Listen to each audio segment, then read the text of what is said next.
C'est au titre de président en exercice du Conseil des ministres de la CEAC que le ministre des Affaires étrangères, de la francophonie et des Congolais de l'étranger, Jean-Claude Ngakosso, a pris part le 29 juillet depuis Brazzaville au Conseil des ministres préparatoire à la 19e session ordinaire de cette communauté, appelée à la prise des bonnes décisions sur la poursuite du processus d'intégration régionale.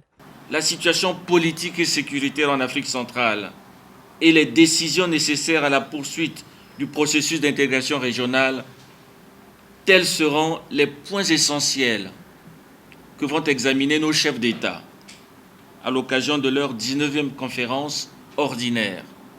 Et notre rôle est précisément de contribuer à la prise de bonnes décisions dans l'intérêt bien compris de notre communauté. Nous procéderons à des aménagements ou à des ajustements de dernière lecture chaque fois que cela sera nécessaire.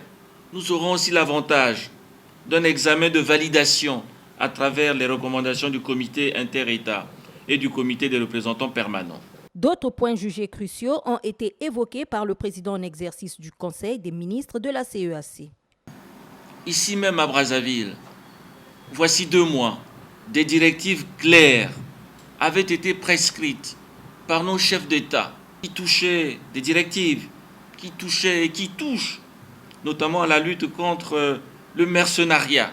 Il est souhaitable qu'à l'occasion de la présente réunion, cette problématique de notre sécurité collective soit davantage approfondie, notamment à la faveur des échanges que nous allons avoir autour du rapport du président de la Commission. Ce Conseil des ministres de la Communauté économique des États de l'Afrique centrale a posé les jalons de la conférence des chefs d'État et de gouvernement de cette organisation sous-régionale qui pointe à l'horizon.